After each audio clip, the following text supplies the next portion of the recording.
So good afternoon. It is 12:06, and welcome to the bill hearings for the House Health and Government Operations Committee. I was running here. Look at my hair. No, just kidding. I am your chairman, Jocelyn Peña-Milne, joined by my vice chair, Bonnie Collison, to the left. We're just going to go through some quick rules. If we encounter any technical streaming issues, be patient. We'll get to it.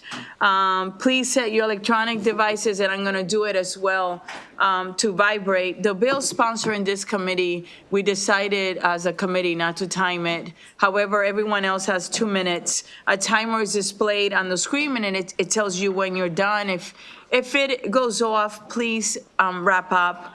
And to the committee, please adhere to your one question, for the panelists. And members of the public are able to view this live stream on the Maryland General Assembly website and then on the YouTube channel. And I have to leave a little early, and my vice chair that will become the chair will be able to finish the hearings. We do not have any voting after this. Remember that on Monday, we are going to meet at 2 o'clock with Judiciary to do, and I believe it is virtual, for the end of life bill. If you could please come, be on time, 2 o'clock as always. And thank you for working so hard this week, and for staff as well. We really appreciate you. The order for today is going to be House Bill 1426. Will you please come up? Carroll County Board of Health and Health Department, followed by 1456, by 1004, 1013, 1069, and the last bill of the day, 1087. And thank you, everyone, for just being a great committee. Good afternoon. How are you, Delegate? Thanks for having me first. I appreciate it. I'm presenting the bill on behalf of Delegate April Rose. Just wanted to start with that. Thank you, Madam Chair, Madam Vice Chair, members of the committee. Sorry, yes. Delegate Chris Tomlinson, filling in for Delegate April Rose. So this bill does a few things for Carroll County and our health department. And before I start, I just want to talk a little bit about the status quo, because there's been a little bit of misinformation. Sorry that everybody might have gotten a ton of emails and calls in the last couple of days about this, including myself. I've been trying to respond to folks, tell them what exactly is the status quo. So back in 1886, actually, that would be the first term of Grover Cleveland, the Maryland General Assembly passed a bill that established that the Board of County Commissioners of the several counties in the state shall ex officio constitute a local board of health for their respective counties. Obviously, since then, many counties have gone away from having commissioners and they have gone to charter. But still, as of today, all but 5 jurisdictions still have it set up so where they're either their county council or their county board of commissioners serve as their board of health. And there's been a lot of confusion over that. Folks think that we're trying to, with this bill, establish our commissioners as the Board of Health, but that's been the case since 1886. And that's been kind of a lot of the chatter around this bill. Now, what this bill actually does is it allows our Board of County Commissioners to establish SOPs, standard operating procedures for our health department. It allows our department to do an annual evaluation of our deputy health officer, currently already in law for every single jurisdiction, every single county. In law, it says at least annually, the health officer for a county shall be evaluated in writing by the secretary and by the county. This bill is allowing Carroll County to apply that also to our deputy health officer. In addition, if you look at the bottom of page 5, there's a whole section here about removing a health officer or deputy health officer. The Delegate April Rose and I have talked with the Department of Health. They wrote a letter of opposition. You can see that in your floor system. Their letter of opposition entirely is around that section, the bottom of page 5, about the removal process. I have in my hands an amendment that I had drafted yesterday that completely removes that section. So hopefully that will satisfy the Health Department of Health's concerns. And then finally, the last part of the bill on page 6 allows us to do what the county does for all employees. In this case, it's a little bit different because health department, they're technically state employees, but it allows us, allows the county to do annual job performance reviews, evaluations, like they do with all employees, but it just applies it also to the health department. And so that is basically what the bill does. It's really not changing that much. There's been a lot of concerns about it from folks who have been emailing us, and the parts that they've been concerned about really is what's been in law since 1886, and the part that was concerned had issues with the Department of Health. I'm amending that out. So happy to take any questions. For questions, and Delegate Rose is blessed to have you present it. Thank you for doing it. Are there any questions for this witness? Delegate Johnson, followed by Delegate Hill. Thank you, Madam Chair, and thanks for standing in for Delegate Rose. Do you know by any chance, does your amendment address, because I see a lot of unfavorables, but they don't have, really a lot of them don't have testimony written or verbal, but do you know if that was the main concern with most of the unfavorables? Most of the unfavorable was about having our commissioners serve as the Board of Health, and that's the part that's been baffling because they've been the Board of Health. They currently are the Board of Health, and they've been the Board of Health since 1886. And all but 5 jurisdictions, 4 counties in Baltimore City, their county council or their county commissioners serve as their Board of Health. And most of the unfavorable emails, calls have been about this fear that we're establishing them as the Board of Health, but it's already the status quo. All right, thank you. Thank you, Madam Chair. Delegate Hill, followed by Vice Chair Collison. Thank you. Thank you, Delegate. So I understand you're saying that I think I understand you to be saying that this has been what you've been doing for over 130 years. So I'm a little confused about what the purposes of the bill, since you've been doing it anyway, why you need a bill.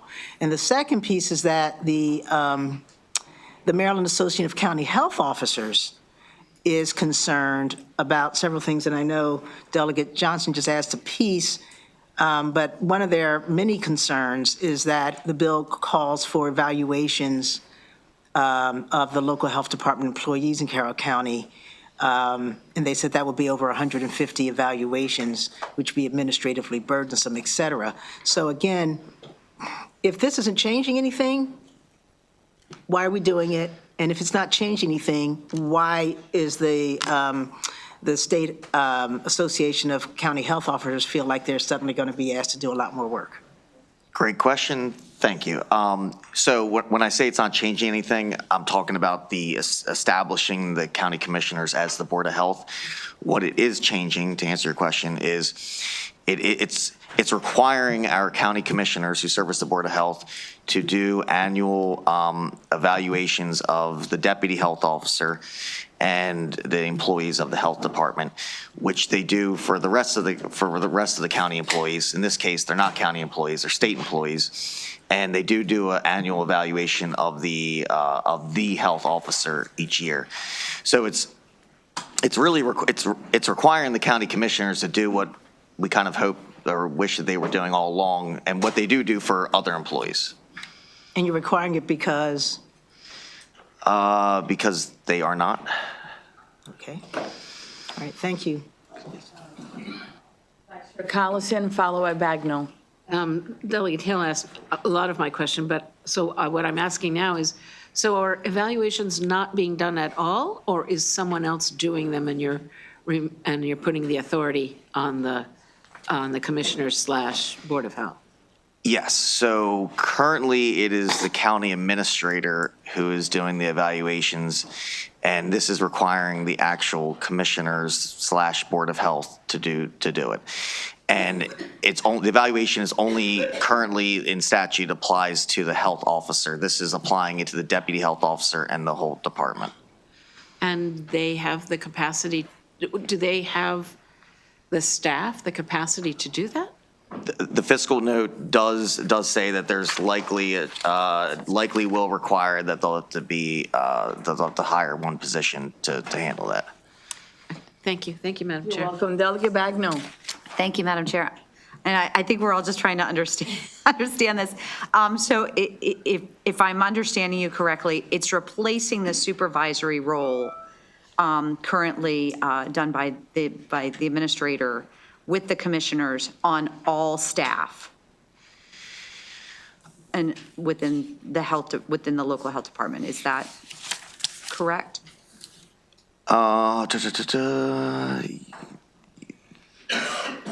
With the deputy health officer, yes, it will be the actual Board of Health. With the rest of the staff, the bill as written says the board shall direct the health department to submit written evaluations of all health department employees.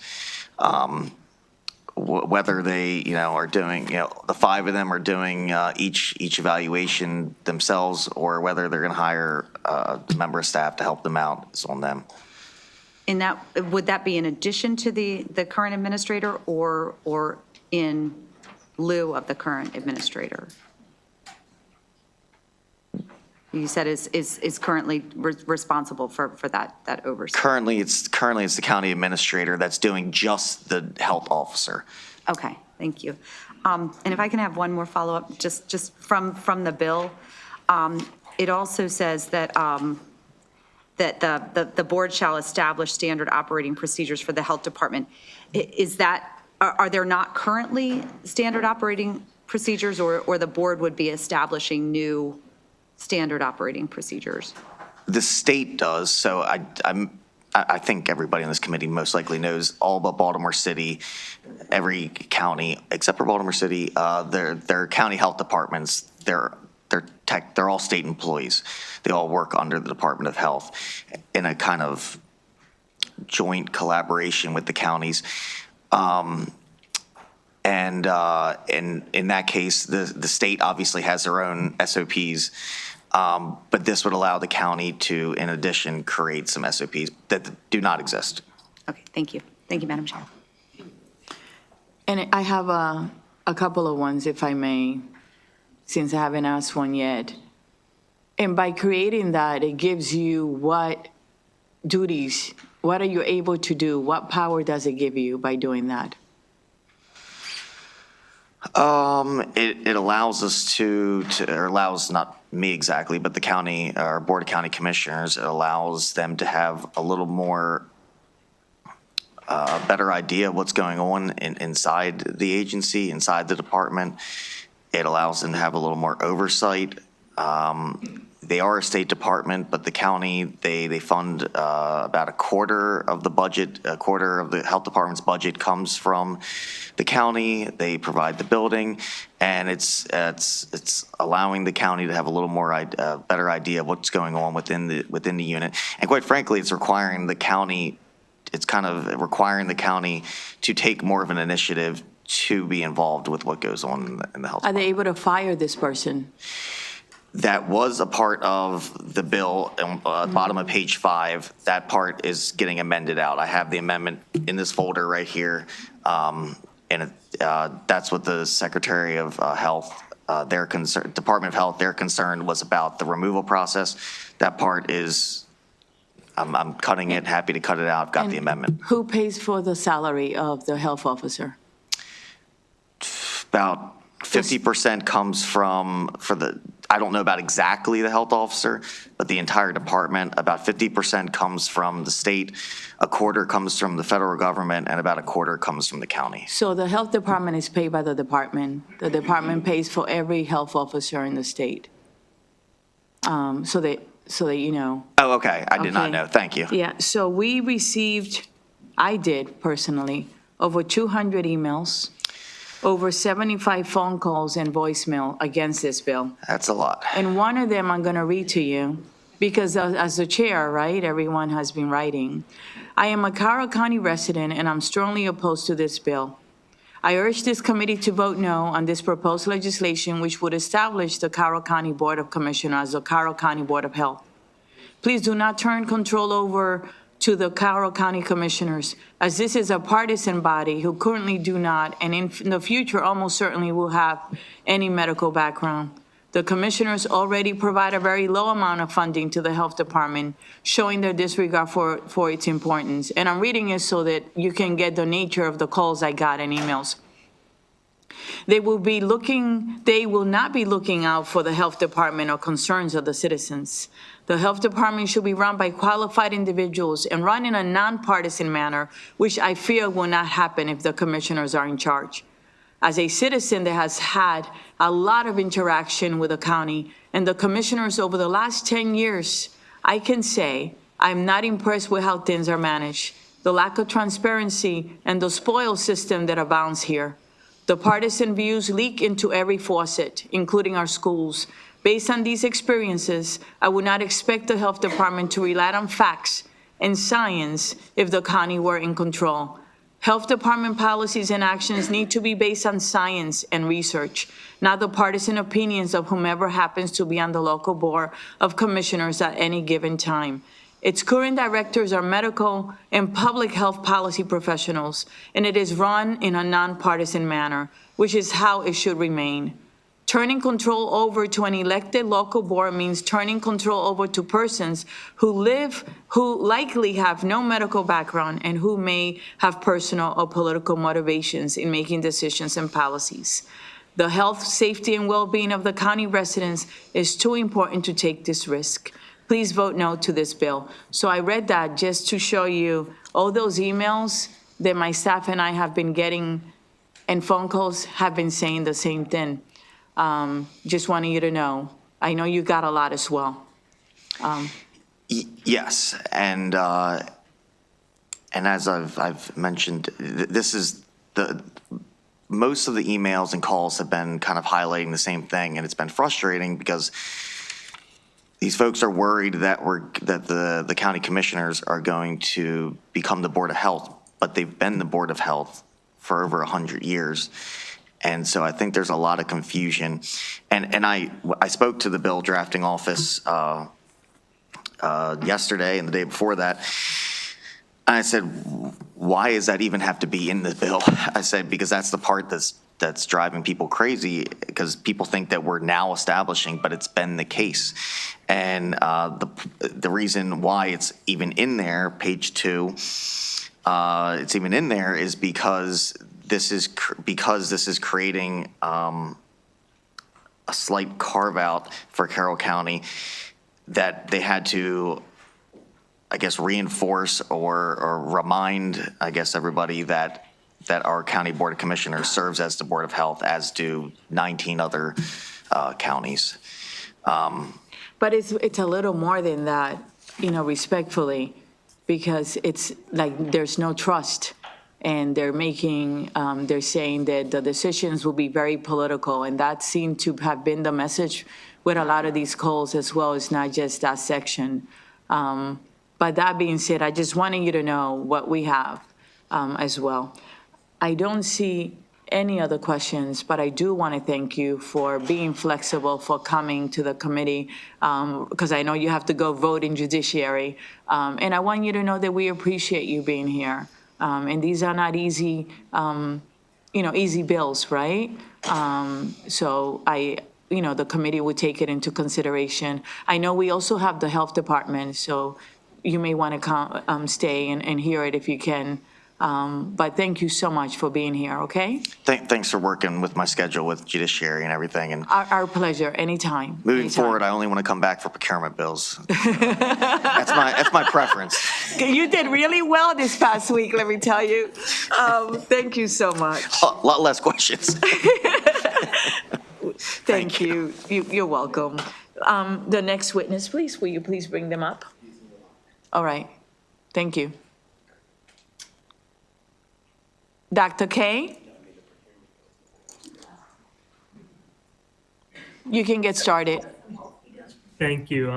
First of all, thank you, Chair Pena-Melnick, members of the committee. Appreciate you giving me the opportunity to testify virtually. I usually prefer to be with you in person. And I'm here to testify in strong opposition to House Bill 1426.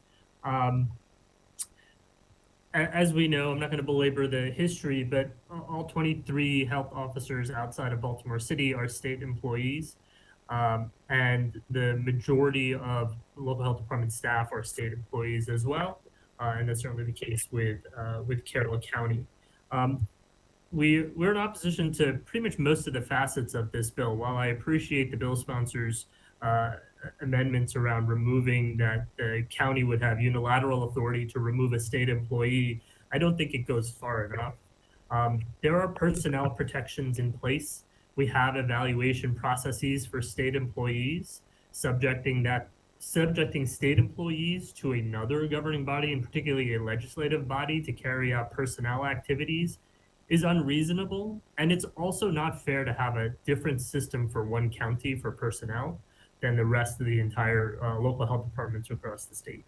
I want to emphasize that I get feedback from the county every 6 months for performance evaluations on the local health officer. And the local health officer is the administrative authority over their health department and is doing the same, and we are tracking that. So there are mechanisms for feedback, and we act on feedback that we get. But if we do not get feedback or detailed feedback, we cannot act on it. And obviously I'm in a limited position to be able to discuss personnel details, but I'm gonna re-emphasize that point. If we do not get detailed feedback, we cannot act on it. And so I don't think that this bill is necessary. I think utilizing existing pathways to be actually able to oversee this department or any other department, frankly, is what is necessary. So with that, I thank you for your time and reiterate my request for an unfavorable report on this bill, HB 1426. Are there any questions for this witness? Seeing none, thank you so much for being with us. We really appreciate you. Thank you. Thank you. This actually concludes the bill hearing on House Bill 1426. Next, you're going to have House Bill 1456, Delegate Metzgar.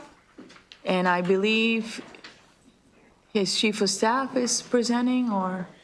No, Madam Chair, our intern decided he wanted to take Oh, a stab at this. that is fine. We welcome that here, right? It's important. He's had good training, Madam.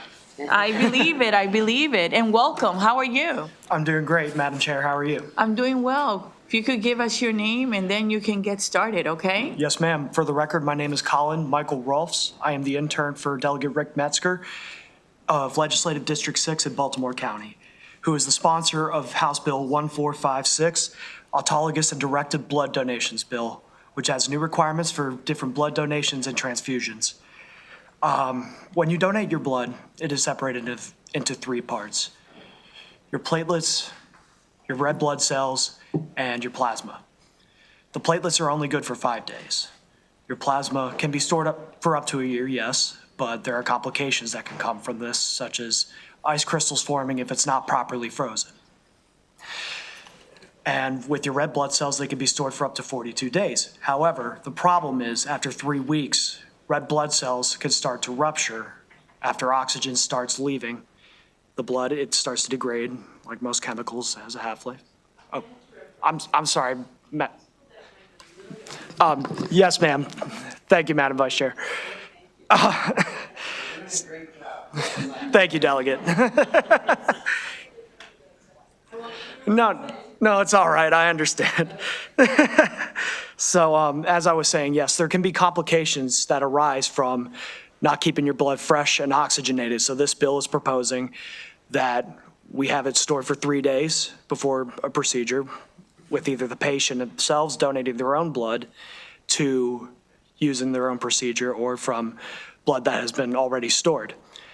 And in my opinion, I think this is more than relevant, considering that House Bill 39 just passed, which would decriminalize the purposeful and knowing spreading of HIV, which in my opinion can potentially be a gamble. So I'm not, just a question to leave with all of you. How would you feel if you went in for a procedure? Next thing you know, you wake up, you tested positive for HIV. And I thank you all, distinguished members of the committee, for giving me the opportunity to speak on this matter, and I repeal my time. Thank you. Thank you very much for your participation in the process. It's really important. Questions, Delegate Hill? Thank you. So, really nice job. Thank you, Delegate. I want to understand what the problem is that the bill is trying to solve. So right now, if I'm having a procedure, I can go to the hospital ahead of time, donate my own blood, and have it designated for my use, correct? My apologies, Delegate. Just okay. have to freshen up on the policy note here. Currently, yes, it is regulated. Currently, it does not say that you can use your own blood for your own procedure. Okay. So my understanding is there are procedures, and I want to be clear, I understand that what the bill's trying to do is say that blood banks that are outside of the hospital have to be able to do that too? Not, so right now, if I'm going to have a procedure in the hospital, I believe I can, maybe I'm wrong, designate my own blood to be used and donate in advance, and that the problem this bill's trying to solve is that there are other collection sites where you're not able to do that because according to some of the testimony, it's too hard with multiple different locations that they're sending blood to transport and regulate and keep track of all that. So is it that it's more convenient for people who want to give autologous blood to be able to go anywhere and donate it? Or is there a problem that you can't give autologous blood? Delegate, from my understanding of this bill, it is to give people the access to donate autologous blood for their own procedure. Right, thank you. Nice job. Okay. Thank you, Delegate. Are there any other questions for this witness or for the sponsor? Seeing none, thank you very much. And I do have an unfavorable witness who is here virtually, and that's Dr. Saqib Rasa Alvi. You can have a seat. For the sponsor. I mean, have a seat in the gallery. You don't have to stay at the table. But And I do have an unfavorable witness who is here virtually, and that's Doctor, please turn off your YouTube. Yep. There we go. Okay. Now let's see if we can hear you. Yes. Can you hear There me? we go. All We right. can. Thank you very much. You may start. Okay. Well, thank you so much. Good afternoon, Madam Chairman and members of the committee. Thank you for the opportunity to comment on this bill. My name is Dr. Saqib Alvi, so I'm a board-certified transfusion medicine physician currently serving as a medical director for the American Red Cross. So I hear you and respect your concerns. I am in the opposition to the bill HB 1456, hospital and tissue banks, but I don't oppose autologous and directed donations. Autologous and directed donations are not against the law and currently are available for healthcare providers to order. So the bill is actually not needed to provide these products. American Red Cross is a humanitarian organization with a mission that extends to our blood donor and supply operations, and we take what the donors give us and help as many people as possible. So the bill will create unnecessary and harmful impacts on the delivery of the life-saving blood due to the following reasons. The American Red Cross already supports directed and autologous donations. Currently, when a doctor orders autologous or directed donation for a patient, so blood center physicians who are specially trained in transfusion medicine like me are consulted to ensure that they don't pose a risk of harm to the donor and to the patient. So the bill looks like seeks to remove blood center physician involvement by requiring us to accept all orders, even if it is an incompatible or unsafe match blood, which will most certainly lead to adverse patient outcomes. In addition, directed donations are inherently less safe than the community blood supply. Risks include possible transfusion reactions, future pregnancy complications, and can impact patients' transplant eligibility for the future. Additionally, family and friends may feel pressure to make such donations and may be less transparent about their health history which could increase infectious disease risk. So the community blood supply is exceptionally safe and almost exclusively meet patients' blood needs, which rises every 2 seconds in the US, and autologous donations comprise 0.04% of blood transfusions. So in summary, I urge you to consider the potential negative impacts of this legislation, as autologous and directed donations are already available, and mandating this could compromise patient safety, strain resources, and jeopardize the community's blood supply. And thank you so much for the opportunity to comment. I can take any questions. Thank you very much, Doctor. Appreciate it. Are there questions for the doctor? I have a question, sir. So your concern is that the collection might not have the same high standards of safety that currently exist in hospitals or, and I'm hearing in the Red Cross collection centers. And you're saying other centers may not be as safe? No, so what we are trying to say is that, so currently we have a process in place. So so the autologous donations currently comprise 0.04%. And in certain medically necessary conditions, it's really helpful because you may not be able to find a compatible product. So most of the products, blood products, that is collected, or the directed donor that may be willing to kind of donate for the particular patient, they may not disclose the information, or they may not be even have the same blood type. So if we collect something from a donor that may not be compatible for the patient or the recipient, so that could essentially lead to the wastage that can put strain on the resources. And at the same time, if it's from a relative, there's a first-degree relative or even a spouse, that can potentially increase risks of alloimmunization, which could have impact in the future, especially for a woman who's childbearing age, could have pregnancy complications. And if they need transplant in the future, can also have an impact on that as well. Okay, thank you very much for helping me understand. Seeing no other questions, thank you very much for your time and your testimony today.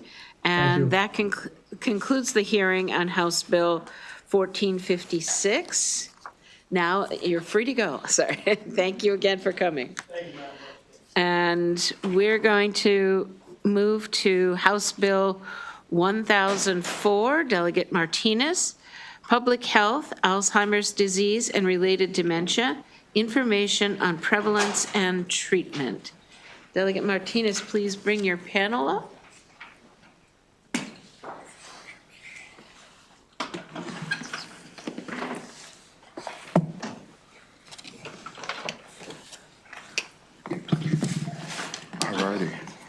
Well, good afternoon,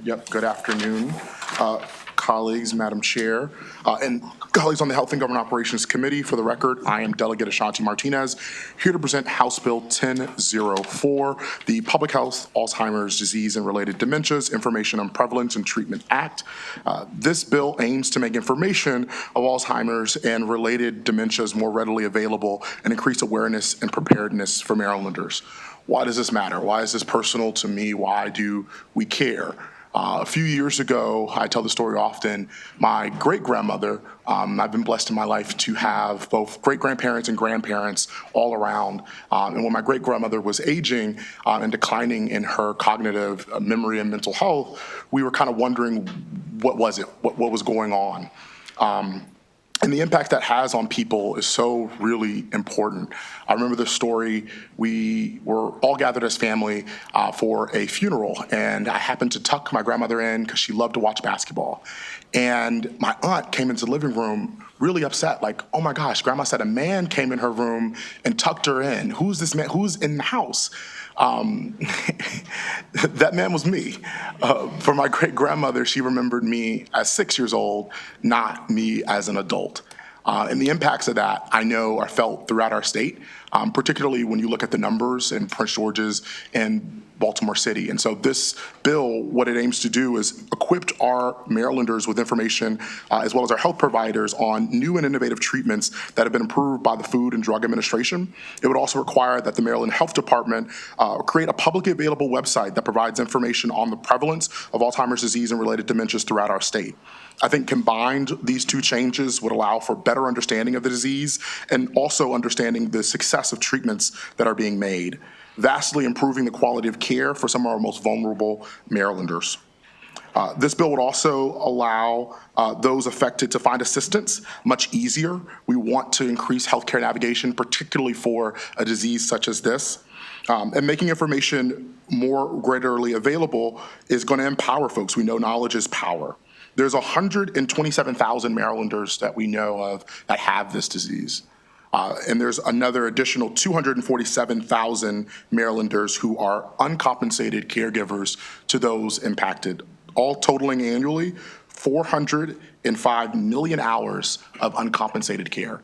Providing these Marylanders with information is really critical so that they can navigate the uncertainty that this disease presents.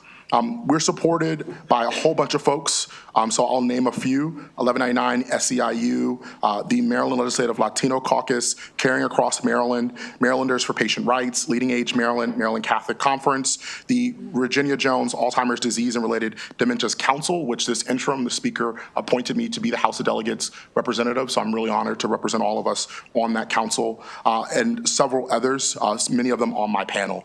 So with that said, colleagues, I urge a favorable report on House Bill 1004. Thank you, Delegate. Who would like to go next? I'll go. Good afternoon, Vice Chair, members of the committee. My name is Megan Peters. I'm the Director of Government Affairs for the Alzheimer's Association, here in strong support of House Bill 1004. I'd like to thank the delegate for sponsoring this important legislation and just wanted to touch base on a few key items in this bill. First, we need the state-specific data on dementia. Without it, we are limiting our understanding of the burden and the scope of dementia in Maryland. This data will help all sectors involved in the dementia space. This can come in the shape of more effective allocation of funding and resources because our local organizations know the impact in their local communities. It can strengthen our public health programs because they have the accurate data to help in their planning processes. And it can help also our researchers because more localized data can track trends, et cetera. That's just a few examples. I'll also add that this data reporting aligns with the recommendation within Goal 5 of Maryland's state plan to address Alzheimer's and dementia, which is to enhance data capabilities. Secondly, this bill is surrounding the new era of treatment that we're in for Alzheimer's. This brings a lot of hope to the families, and Marylanders and their healthcare providers need to be aware of these treatments and make sure they know their options after diagnosis. Lastly, I want to acknowledge the fiscal note. There is a minimal impact for this bill, but in comparison to the growing impact that dementia has on Maryland Medicaid expenses, which in 2020 cost over $1.2 billion, this bill has an opportunity to drive long-term savings for the state through an investment in effective programs and policies. Additionally, the association has connected with CRISP, and we can partner with MDH to drive the costs lower in that fiscal note because CRISP can readily collect and report on the data with their existing staff. Dementia is a growing public health crisis, and we need to take a comprehensive approach to addressing, and we urge a favorable report on this bill. Thank you. Who'd like to go next? Good afternoon. My name is Dr. Halima Amjad. I'm a geriatrician, dementia specialist, and researcher at Johns Hopkins. I'm also the daughter of a beloved father who had young onset frontotemporal dementia. I serve as the current chair of the Maryland Virginia Jones Alzheimer's Disease and Related Dementias Council, and I'm here on behalf of the council to support House Bill 1004. In Maryland, work to advance dementia research and care is of utmost importance. Maryland is estimated to have the highest prevalence of dementia among older adults in the country, with Baltimore City and Prince George's County among the top cities and counties in the nation. Our council works closely with the Department of Health and other partners to improve the lives of the over 120,000 Marylanders living with dementia and their families. This bill, as mentioned, aligns with the goals of our 2022 to 26 Maryland State Plan to address dementia and advances our statewide efforts in two key ways. First, the bill expands public health outreach to include healthcare provider education on early detection, diagnosis, and treatments available for dementia. Most healthcare providers have limited knowledge of these topics that are rapidly evolving. This bill helps fill this gap. Second, the bill establishes a statewide dementia database. While Maryland may have a high prevalence of dementia, we also have a unique data resource in our CRISP State Health Information Exchange, alongside rich research, public health, and health system capacity. Accessible data on true dementia prevalence, not just estimates, and hospitalizations, a common but extremely difficult event in dementia, are crucial. These data will allow researchers, health systems, organizations, and local and state agencies to better understand and serve this vulnerable population. Our council looks forward to your favorable position on this bill. Thank you. Next, please.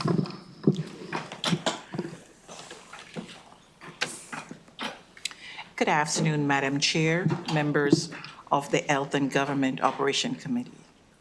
I appreciate my name is Paulette Fong, and I appreciate the opportunity to testify in strong support of HB 1004 legislation that will provide critical data on prevalence of Alzheimer's disease and the related dementias in Maryland and enhance public health outreach programs on available treatment.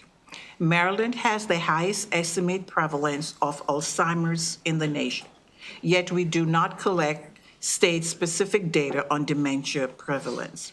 This bill will establish an annual data report to track the prevalence of dementia in our state and ensure that Marylanders receive essential information about dementia disease and its treatment options. You may ask, why is data collection so important? Reliable state-specific data is essential for researchers, public health officials, healthcare providers, policymakers, and advocates to develop treatment intervention, allowing resources effectively and ultimately work towards the future without dementia. Without this data, we are left without a clear picture of the impact of Alzheimer's and the related dementia on Maryland families. I speak not only as an advocate, but as a caregiver. My mom was diagnosed with vascular dementia in 2022. When I noticed the changes in her memory in early 2015, at that time, I was told by her doctors that there is no need for concern. It was simply part of the aging process. Now, each day presents new challenges. Go ahead. Acknowledges is powerful and access to resources is critical. HB 1004 will ensure that families like mine have the information needed to navigate dementia care and make informed decisions for their loved ones. I urge you to support this legislation and improve the lives of Marylanders affected by Alzheimer's and related dementias. Thank you. Thank you very much. Good afternoon, Vice Chair Cullison and members of this committee. I'm Bob Doyle. I'm the co-chair of the State's Legislative Committee of the National Active Retired Federal Employees, NARF. Pleased to have an opportunity to tell you today about how important HB 1004 is to us. I don't need to talk about what this bill does because my other colleagues have done that already. I'll just tell you that NARF has been, this is one of the biggest things on our radar since 1983. We've raised millions of dollars for research, enough to cover about 94 research grants with the Alzheimer's Association. We've done things such as, one of our proudest things was Kathy Siggins, our Regional 2 Alzheimer's coordinator, worked on both the 2008 commemorative NARF stamp and then the 2017 Forever NARF stamp, which actually is a stamp plus it's a fundraiser because part of the proceeds from that stamp go to this research on this disease. I just want to say that we applaud the efforts of the Maryland Department of Health and its partner organizations in educating caregivers and individuals about the impacts of Alzheimer's, and also the news in progress in research to find the cure. Under these new requirements, we see the MDH will enhance the information it provides to all Marylanders who are fighting the battle against this insidious disease. And I'm sure that someone in front of me and someone more than maybe one person in front of me and behind me, as well as my panel, has relatives that suffer from this disease. So we think this is a wonderfully positive step, and we hope for a favorable report. Thank you so much. Thank you. I want to thank this panel very much for your consideration of this incredible need. And Doctor, thank you for your leadership on the Virginia Jones Commission, and Delegate for your service as well. Questions for this panel? Okay, then you did a great job. Thank you all very much. Thanks for your time and testimony today. I'd like to call Amanda Mummert to the table, please.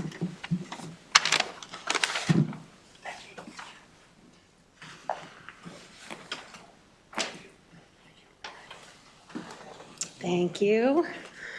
Hello, my name is Amanda Mummert. I'm the Executive Director of the Down Syndrome Association of Maryland, and today I'm representing the Maryland Down Syndrome Advocacy Coalition, or MDAC. MDAC is a coalition of the 5 Down syndrome organizations in Maryland, as well as individuals with Down syndrome and their families. And MDAC strongly supports House Bill 1004. Our Down syndrome community has a particular interest in this bill due to the unique connection between Alzheimer's disease and Down syndrome. Therefore, we propose an amendment to advance the knowledge of this connection and opportunities for future research and policy responses. As the leading cause of death for adults with Down syndrome, Alzheimer's disease is an urgent medical concern for the Down syndrome community. According to the LuMind IDSC, a national organization that serves as a bridge between people with Down syndrome and the research communities, the lifetime risk of developing Alzheimer's disease by age 65 in those with Down syndrome is over 90%. Simplified, this high occurrence rate is because individuals with Down syndrome have an extra chromosome 21. By age 40, the brains of almost all people with Down syndrome have significant levels of one of the hallmarks of Alzheimer's disease. It's important to note that despite the brain changes, not everyone with Down syndrome will develop Alzheimer's symptoms. For these reasons, it's important to our Down syndrome community to track the prevalence and hospitalization rate of dementia and Alzheimer's disease. It's important that data be disaggregated based on everything the folks up here talked about earlier. And in addition, we suggest adding co-occurrence of Down syndrome trisomy 21 as a data element. This could lead to additional opportunities for research and to targeted policy or programs that meet the needs of this population. MDAC appreciates the introduction of this important bill, and we strongly support its passage while suggesting this amendment to highlight the connection between Alzheimer's disease and Down syndrome. Thank you. Thank you very much. Hold on, let's see if there's any questions. Seeing none, I do have a question. Have you had a chance to, and unfortunately the sponsor's not in the room right now, but have you had a chance to talk to the sponsor about potentially including the amendment? We have not yet. I think he's outside, so if you wanted to just quickly, say to him, can we talk about this? Maybe we can move this forward when it goes to subcommittees, but thank you. Thank you. Thanks for coming today and giving us your testimony. Thank you. That concludes the hearing on House Bill 1004. We will move to House Bill 1013. Delegate Kerr, Maryland Medical Assistance Program and Health Insurance, non-opioid drugs for the treatment of pain. Delegate Kerr, you can bring your panel up, please. Well, thank you, Madam Chair. Good afternoon. Good afternoon to the committee. I am Delegate Ken Kerr. I'm here today with House Bill 1013, Maryland Medical Assistance Program and Health Insurance, talking specifically about non-opioid drugs for the treatment of pain. So for decades, opioids have been the first line of treatment for patients with acute and chronic pain, along with the associated misuse, abuse, addiction, and death. there have been few alternatives. Things like ibuprofen and naproxen can cause GI bleeds. High doses of acetaminophen are toxic to the liver. You know, a few years ago, my wife, we had to take her to the emergency department. She was having a problem with diverticulitis when it flared up. And she was in great pain, but she preferred not to take morphine. So instead, she was given Toradol. We were eventually sent home once she stabilized, only to return the next day in greater pain with a fever because the Toradol had perforated her colon. So she had to spend a week in the hospital, unable to take food or drink until the perforation had healed. But now, advancements in page management and biotech innovations are creating a new non-opioid option for pain management. And HB 1013 takes an important step to ensure that patients will have real access to FDA-approved low-cost options. House Bill 1013 seeks to create coverage parity for these non-opioid medications for the treatment of pain.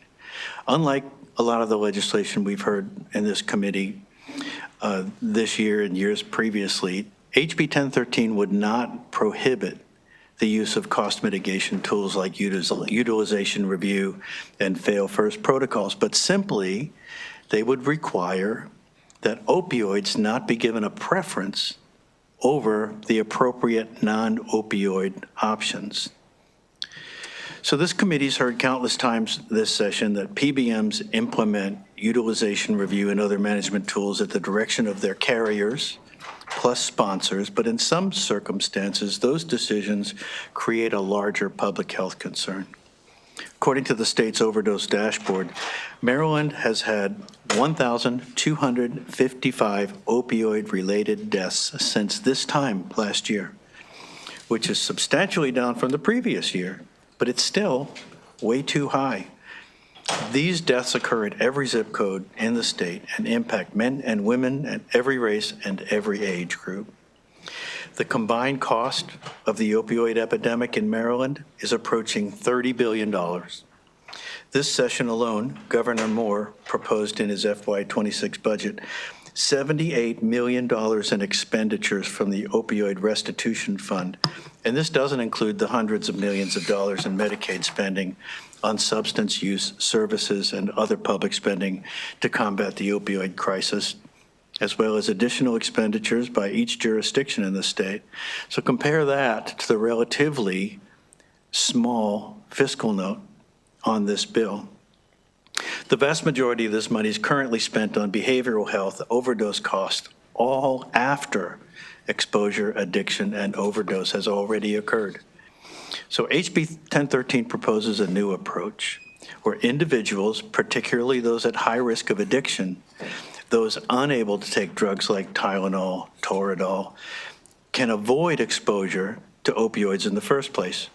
So let's be clear, under this bill, practitioners can still prescribe opioids, and patients can still use them for essential pain management, but they won't be treated preferentially simply because of their low upfront cost. Yes, Vicodin and OxyContin are really cheap. Cheap on the front end, but really financially devastating to clean up on the back end. You'll also hear from the opponents of the bill that the new non-opioid drugs coming to market, that this bill is specifically directed at them. While HB 1013 would cover these exciting new class of drugs, one of which just received FDA approval. There are several others in the queue. This bill allows for access to a variety of non-opioid options already available. Topical agents like lidocaine, the NSAIDs I discussed earlier, muscle relaxants, anticonvulsants, SNRIs, and TCAs. So HB 1013 seeks to capture the benefits of innovation to treat pain without unnecessarily exposing patients and all Marylanders to the risks and cost of opioids, and we would urge a favorable report on House Bill 1013. I have with me Chris Fox, on my panel. And Madam Chair, we also have Adam Bradshaw, who's a virtual witness who signed up information. He's with Vertex Pharmaceuticals, the company that is responsible for this new class of, this new drug in this new class, the peripheral sodium channel blockers. And he's here simply to answer any questions. If anyone has any questions about this new class of drug, he's not going to testify. With that, thank you, and let me turn it over to Chris. Thank you, Delegate. Mr. Fox? Thank you. Good afternoon. Thank you for allowing me to speak here today. I appear before you this afternoon to speak in support of House Bill 1013. My name's Chris Fox, and in addition to being a lifelong Marylander, I'm the Executive Director of Voices for Non-Opioid Choices, which is a Washington, D.C. based coalition advocating for policy changes to prevent opioid addiction in the United States. As you know, the opioid addiction crisis persists in the United States. The CDC estimates that 81,000 Americans died from an opioid-related drug overdose in 2023. That translates to 222 Americans every day. Our country's response to this crisis is largely focused on attempts to prevent overdose deaths. Not enough attention, in our estimation, has been paid to preventing opioid addiction in the first place. For some, the path to addiction starts after being prescribed an opioid. Today, 90% of acute pain patients receive an opioid to manage their pain. That's 90%. This results in millions of cases of new persistent opioid use every year.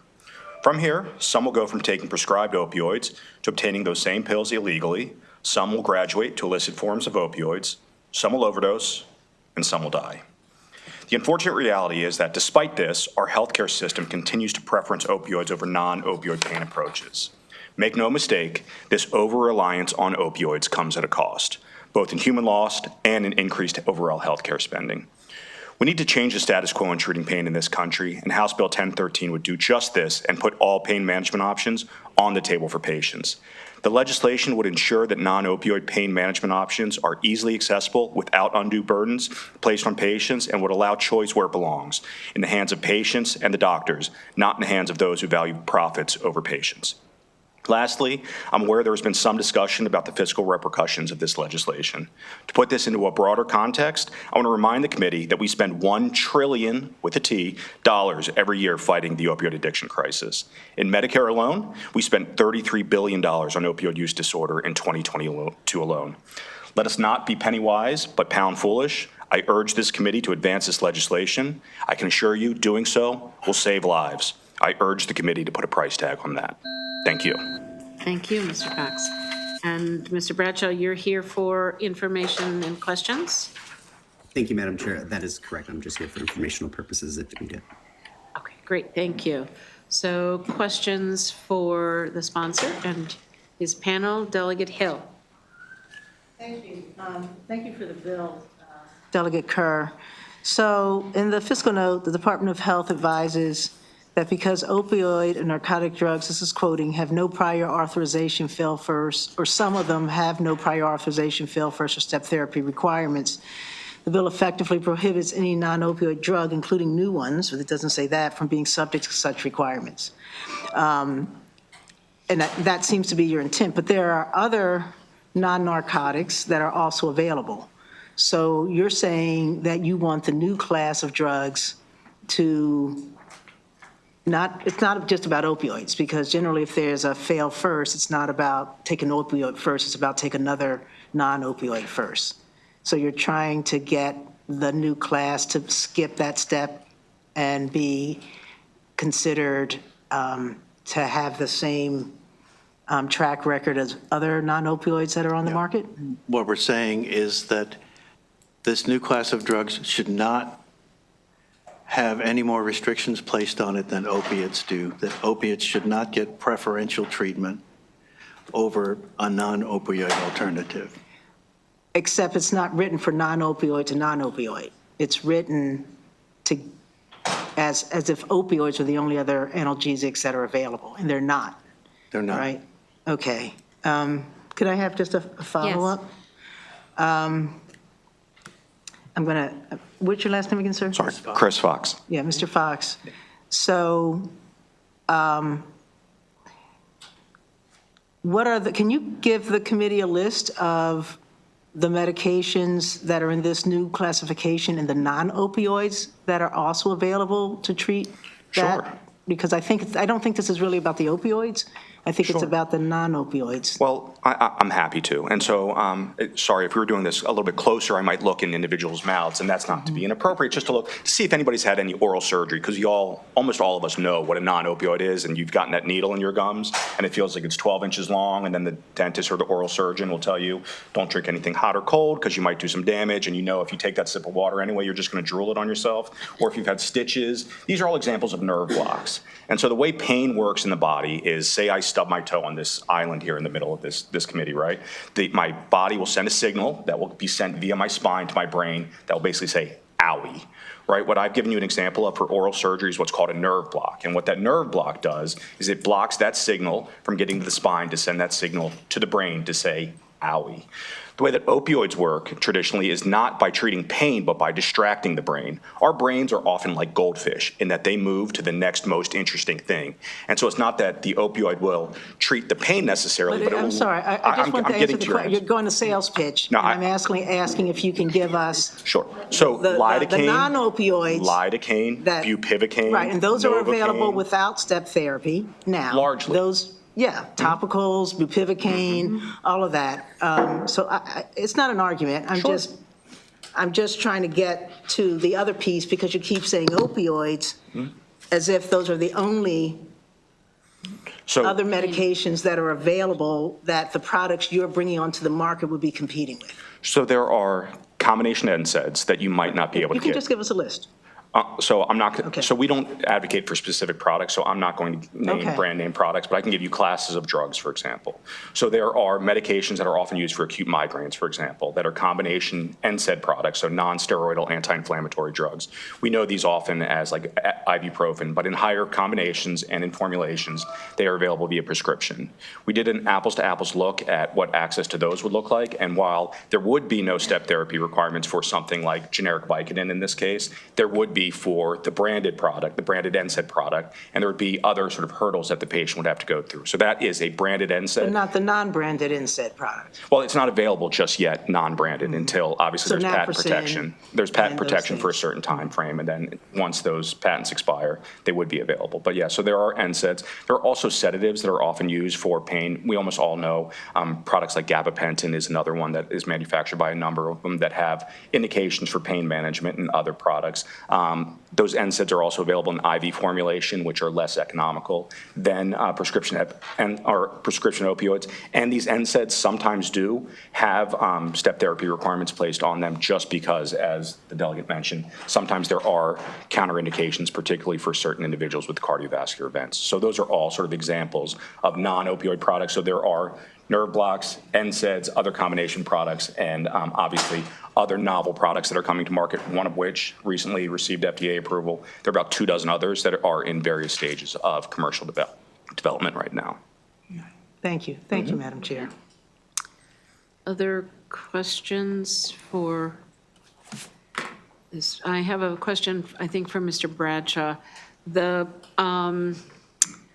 sponsor indicated that there are some in the pipeline for some of these class of drugs in the pipeline for FDA approval.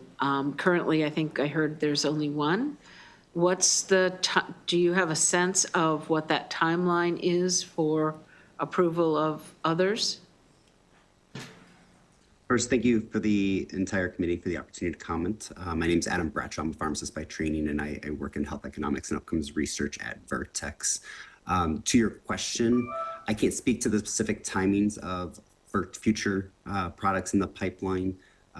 There are different pain signal inhibitors, though, that are being investigated by Vertex, but also by other companies. And so time-wise, it's hard to predict when those could come to market, but definitely our medication that was just approved, as I believe the others mentioned, was just approved in the last month. It is certainly the first in this class, but won't be the last.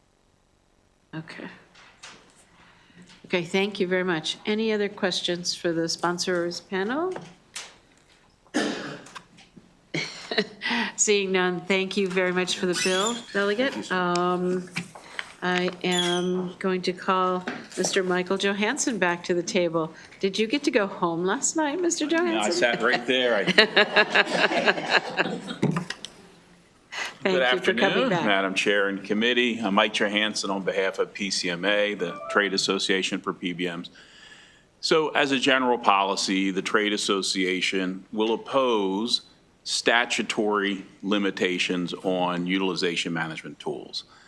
We believe those decisions should be made by health plans, their medical directors, their care management teams, working with PBMs or other consultants such as the Pharmacy and Therapeutic Committee to determine what is the best and safest way to manage the health care that's available to enrollees. This issue, from an emotional and sensitive perspective, sounds like it's a very easy one, but utilization management tools on a drug like Toradol, which the sponsor recommended, is actually a non-opioid. So it can cause problems such as bleeding. So that's why there should be utilization management tools on that. You shouldn't take it for more than 5 days, for example. The way I read the bill also is it says you have to provide coverage to the same extent as opioids. And the coverage word to me might mean you can't have a higher cost sharing, for example. Opioids are very inexpensive. The new product that's coming out is $30 a day as compared to pennies a day. The fiscal note mentions Medicaid estimate is $9 million. It mentions millions of dollars to the state health plan. I can't vouch for the numbers. I can just suggest it will likely cost more. As a slight flashback to yesterday, not to scare anybody, but the new product that's coming on the market in March, available at your retail pharmacy, and you can get your coupon on their website as a marketing incentive to give it a try. Let me say one thing about the company Vertex. It's a great company. They became famous when they developed a cure or potential cure for cystic fibrosis. My niece happens to have cystic fibrosis, and these companies do great things. And they're in the business of finding cures to really difficult issues. But I think we should leave utilization management to the teams that should do it rather than state houses. Okay, thank Okay. you. Questions for this witness? Seeing none, thank you for coming back. And that concludes the hearing on House Bill 1013. And we will go to House Bill 1069, Life and Health Insurance Policies and Annuity Contracts, Discretionary Clauses, Prohibition. Delegate Warman. Madam Chair, is it all right if I bring up my panel? Yes, please. All righty. Awesome. Thank you.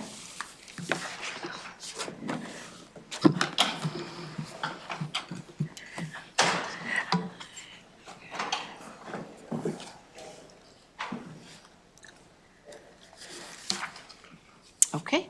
All right, awesome. Thank you, Chair Collison and members of the Task Committee and the General Assembly.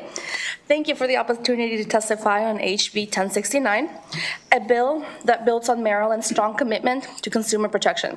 But let me be clear, this bill is not about favoring policyholders or insurance companies over insurance companies. It's about creating an even playing field rather than letting insurance companies stack the deck in their favor when a dispute arises.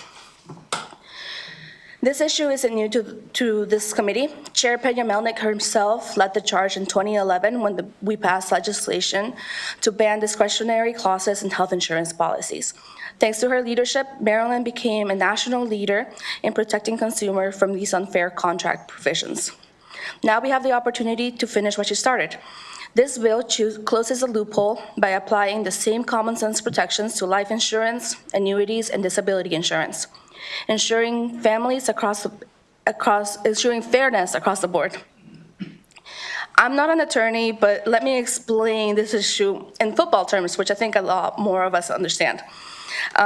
Imagine a high-stakes game between the Baltimore Ravens and the Washington Commanders. It's the final play of the game, which, if you're a Commanders fan, you know that this happened way too much last season. The referee makes a controversial call, but here's a twist. According to official NFL rules, if there's any doubt about the call, the Commanders get to decide how the rule should be interpreted. Why? Because a Commanders representative helped write the rule in the offseason. What would you think when, surprise, the call goes in their favor? Ravens fans will be furious, Commanders fans will be a little suspicious, but happy in the end. That's exactly how discretionary clauses work in insurance policies. They let insurance companies interpret their own contracts, meaning they get to decide what their policies cover and whether they have to pay out a claim. And under current law, if policyholder challenges a decision, the court defers to the insurance company's interpretation, unless it finds an abuse of discretion. I don't think that's a level playing field, and I think that's a rule that favors one team over the other before the game even starts. This bill closes the loophole. Like I said, Maryland banned this discretionary clauses in health insurance in 2011, and we'll do the same again with life, disability, and annuity policies. This bill will also ensure fairness. Just like a referee should make calls based on what the rule book actually says, insurance disputes should be based on what the contract actually states, not the insurer's self-serving interpretation. And this protects all Marylanders. No one should have to have an uphill battle to get the benefits that they're paid for and counted on. This bill expands protections without adding bureaucracy or unnecessary costs. Insurance might argue that discretionary clauses make the system more efficient, but at what cost? Efficiency shouldn't come at the expense of fairness and accountability. A contract should be a two-way street, not a rule book where one side gets to call the shots. At the end of the day, this is about fairness, transparency, and making sure the system works for everybody. I urge a favorable report on HB 1069, and I thank you for your time and consideration. I'll turn it over to my panel. Thank you, Delegate. Who'd like to go next? Go right ahead. Can we have David go? Oh, yeah. Can we have David go? Oh, okay, then we'll have David Lloyd go. Great. Well, thank you, Chair Penna-Melnick, Vice Chair Cullison, and members of the committee. I'm David Lloyd, Chief Policy Officer at Inseparable, a national nonprofit dedicated to expanding access to mental health care. I urge you to support HB 1069, which prohibits discretionary clauses in health insurance policies, provisions that give insurers broad authority to deny claims and avoid accountability. The National Association of Insurance Commissioners, NAIC, has recognized the serious harm of discretionary clauses, adopting a model bill to prohibit them nationwide. NAIC warns these clauses undermine the contractual guarantees of health insurance, allowing insurers to determine the meaning of their own policies and creating a clear conflict of interest. Nearly half of all states, including states like Illinois, Utah, and Wyoming, have already banned them. Discretionary clauses are particularly harmful in mental health care. In Witt versus United Behavioral Health, an insurer wrongly denied coverage for over 70,000 Americans based on overly restrictive criteria. Due to discretionary clauses, courts were forced to defer to the insurer's judgment, allowing inappropriate denials to stand. Judges in dozens of cases have stated that they would have ruled in favor of patients, but were legally required to uphold wrongful denials due to these clauses. This leaves Marylanders without important protections when their claims are unfairly denied. As Delegate Warman mentioned, in 2011, Maryland unanimously banned discretionary clauses in disability insurance. HB 1069 simply extends the same protections to health insurance. More than 40 national organizations, including the American Hospital Association, the American Psychiatric Association, and the National Alliance on Mental Illness support this reform. Maryland acted over a decade ago to protect residents from these unfair clauses in disability insurance. Now it's time to finish the job. I urge the committee to support HB 1069. Thank you, and I'm happy to answer any questions. Great, thank you very much. Who's next? Good afternoon, Madam Chair, members of the committee. I'm Ann Seacott, testifying today on behalf of the Maryland chapter of the National Council on Alcoholism and Drug Dependence. We think that this is very smart policy. You all have spent years now working on making sure that folks have access to mental health and substance use care. And this is another step to ensure that people have access to the benefits that they're paying for. So we absolutely, for the reasons stated by the wonderful sponsor of this bill and my colleague David, we ask for a favorable report. Thank you. Thank you, Madam Chair, members of the committee. For the record, Jamie Suxon here on behalf of the Maryland Insurance Administration to share our support for this important consumer protection measure. Delegate Warman explained the issue beautifully, so I'll just add a couple of additional comments here. This bill is codifying an important, albeit simple, and common sense consumer protection. I'm sure you've heard several times this session that the MIA is first and foremost a consumer protection agency, so that's why we're coming out in support of this measure. It's ensuring that, as it has been mentioned by my colleagues on the panel, consumers receive the benefits that they contract for in certain insurance policies. Under Maryland law currently, discretionary clauses are allowed to be included in health insurance policies, life insurance policies, and annuity contracts. These clauses give insurance carriers sole power to interpret what a policy means, and therefore the benefits that the consumers are entitled to under a contract that they have entered into. While these clauses have fallen out of current practice by and large in Maryland, I think this committee knows more than most individuals that no longer in common practice and not allowable under Maryland law are two very different things. This is a feel-good bill, and I think that we need some of those this year, right? And it protects Maryland consumers from unfair and biased interpretations of policies and ensures that they're receiving the benefits they're contracting for. For these reasons, we request a favorable vote. Thank you very much. Thank you, Delegate, for this. I love the football analogy, and you're right. I understand it better than some of the other things we talk about.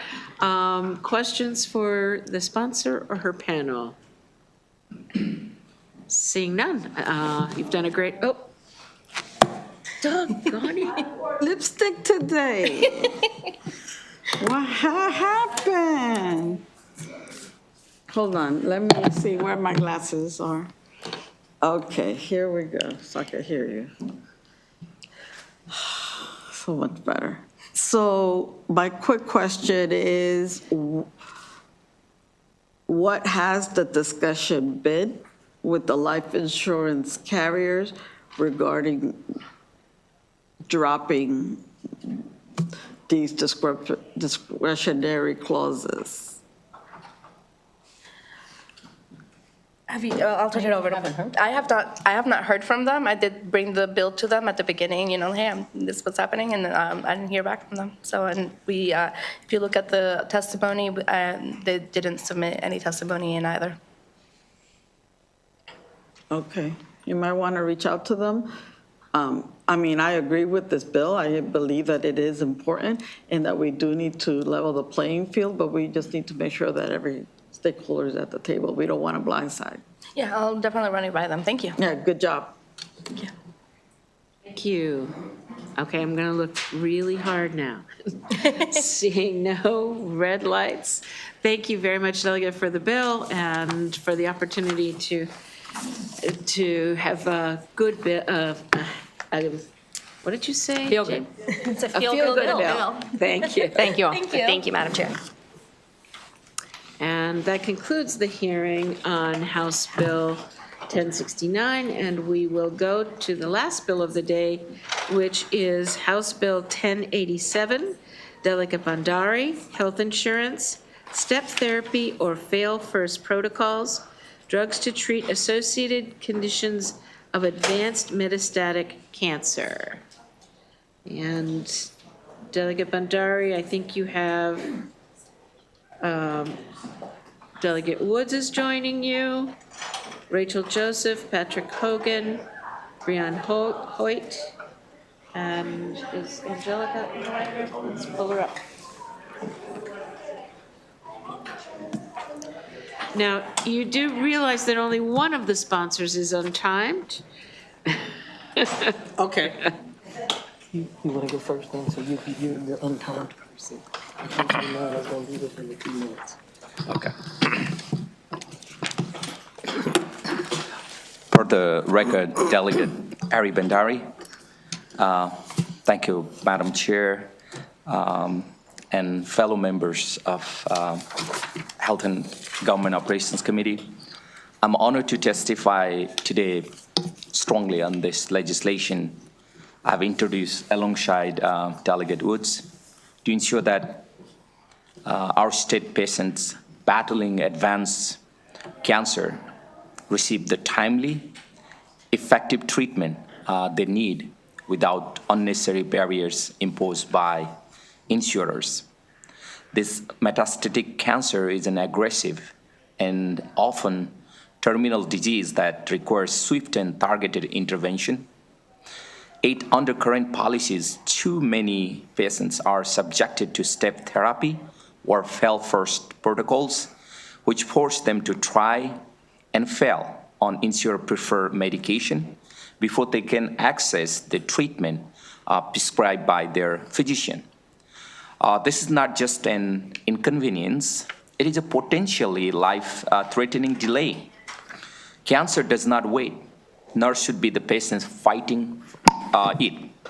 HB 1087 is necessary to protect patients from harmful bureaucratic obstacles that can compromise their health. It specifically prohibits insurer from imposing a step therapy protocol on prescription drug used to treat symptoms or side effect stemming from these cancer treatments. Patients already endure immense physical and emotional hardship. They should not also have to battle insurance companies to access treatment that could ease their suffering and improve their quality of life. This legislation is rooted in sound medical evidence and best practices in oncology care. It aligns with the U.S. Food and Drug Administration recommendation, the National Comprehensive Cancer Network, and peer-reviewed medical literature. By removing these unnecessary delays, we empower physicians to make the best decisions for their patients and uphold the fundamental principle that healthcare should be patient-centered, not profit-driven. Our state has always been a leader in healthcare policy, and passing HB 1087 reaffirms our commitment to putting patients first. I urge our wonderful committee to issue a favorable report on this bill and ensure that our constituents facing the most challenging battles of their lives receive the care they need when needed. Thank you, Delegate. Delegate Woods. Thank you, Madam Chair, and members of HGO. I stand in solidarity with my colleague, Delegate Banderi, to request your favorable response to HB 1087. Fail-first protocols are unnecessary barriers for patients suffering from advanced stage 4 metastatic cancer. Patients who are already navigating the urgency of now due to their prognosis are made to suffer from ineffective substitute generic medications prior to receiving medication initially prescribed by their physician. These barriers prevent the appropriate access to more suitable prescribed medications and increase risk for patients. Insurers must make a priority the reversal of existing fail-first protocols that minimize the seriousness of properly addressing advanced metastatic cancer, which is also spread to other areas of the body and to the lymph nodes. Subjecting patients to untimely delays and ineffective substandard medications, in addition to the often dangerous and irreparable side effects, are a travesty. Patients dealing with serious time limits due to their advanced diagnosis should not be obligated to just wait and see if a medication will fail before having access to the effective medication. These delays, weeks, months, ultimately result in added overall costs when fail-first protocols result in additional side effects and challenges for the patient who's already dealing with an incurable yet treatable prognosis. Insurers must end profit over patient motives that are often to their advantage and not the advantage of the cancer patient who is paying for and relying on their sufficient coverage during a very difficult time. With 29 states having reportedly passed laws requiring insurers to include exceptions in step therapy protocols, the stage 4 diagnosis of the patient often provides an untimely delay in the appeal process, again, a barrier from the patient receiving both the suitable and necessary treatment. As my colleague said, Maryland has been proven to be a leader and role model in healthcare efforts, and we are prepared to join states like Illinois, which has both the strictly limited and banned the use of certain step therapy protocols by insurance companies. And for this reason, I am asking for a favorable response to HB 1087. Thank you. Thank you, Delegate. Who's next? Thank you, Madam Chair. For the record, Patrick Ogg with Cornerstone Government Affairs, representing Susan G. Komen. I simply signed up in case our client wasn't able to join, but as you can see, Angelica Katz from Susan G. Komen has joined us, so I will yield my time to her. But before I do that, I do want to thank Delegates Bandari and Woods for their sponsorship of this bill and for the committee's consideration. Okay, thank you. So why don't we go to Angelica next, since he gave you a little lead in there. Thank you so much, Delegate Collison, and thank you, members of the HGO Committee. It's good to see you all again and provide this testimony in support of HB 1087. For the record, my name is Angelica Katz, and I am the Regional Manager of State Policy and Advocacy for Susan G. Komen. Komen is the world's leading nonprofit breast cancer organization representing the millions of people who have been diagnosed with breast cancer. For those of you who aren't familiar, metastatic breast cancer is an advanced stage of breast cancer where the tumor cells have spread to other parts of the body, such as the bones, the liver, the lungs, or the brain. Nearly 1/3 of women diagnosed with metastatic breast cancer in the U.S. live at least 5 years after diagnosis. And although it cannot be cured, multiple treatments of the disease now exist, and all the treatments have some side effects, unfortunately, that must be managed. Step therapy policies are preventing metastatic cancer patients from receiving the care they need immediately to treat their associated conditions, and that delay can have potentially deadly consequences for a metastatic cancer patient. Some examples of associated conditions are severe pain, fatigue, lymphedema, nausea, vomiting, nerve problems, seizures, and the list just goes on and on, preventing the patient from having any quality of life. We have an advocate who currently is living with metastatic breast cancer and has worked as a bus driver in Baltimore for years, but her pain had become so debilitating that she was forced to quit her job and lose her insurance because she was struggling to find the right medications to manage her pain. Her experience shows us that associated conditions can sometimes have just as devastating effects as the metastatic cancer itself. As Delegate Woods has mentioned, Maryland has already made great strides in this area. They've put guardrails around step therapy protocols, but what HB 1087 would do now is add to that by prohibiting step therapy for a drug that is prescribed for the treatment of associated condition related to the patient's metastatic cancer. So we're just crossing our T's and dotting our I's with this legislation, and we strongly urge you to support HB 1087. Thank you so much for your time. Great. Thank you very much for your testimony. Breon Hoyt. Good afternoon, Madam Vice Chair and members of the committee. Thank you for allowing me to testify in support of this bill. My name is Rachel Joseph, and I'm a resident of Montgomery County, Maryland. I'm a 2-time breast cancer survivor. I was first diagnosed with breast cancer when I was pregnant with my now 18-year-old son. Within a 2-week period, I had a C-section, celebrated the bris of my baby boy, underwent a lumpectomy, and started chemotherapy. 8 years later, my cancer recurred, but it was localized. I underwent months of chemotherapy and targeted treatment whose side effects severely impacted my quality of life. But I know that I'm one of the lucky ones, because I'm here today sitting before you. But I'm here today not to speak for myself, but for women like my friend Diane, who passed away just this past Saturday from metastatic cancer. Diane did not know the rapid course her disease would take. She did not have the luxury of time to wait and try less effective treatments for nausea, vomiting, diarrhea, low white blood cell count, and pain. She did not have the luxury of time to let the insurance company dictate a trial and error approach to manage her treatment and ultimately her quality of life. Patients with advanced cancer should have the opportunity to work with their physicians and care team to choose the best treatments that consider their unique experiences without the burden of harmful insurance cost containment policies. For these reasons, I strongly urge you to support this bill. Thank you. Thank you very much, and thank you for sharing both your personal story and we're sorry for your loss.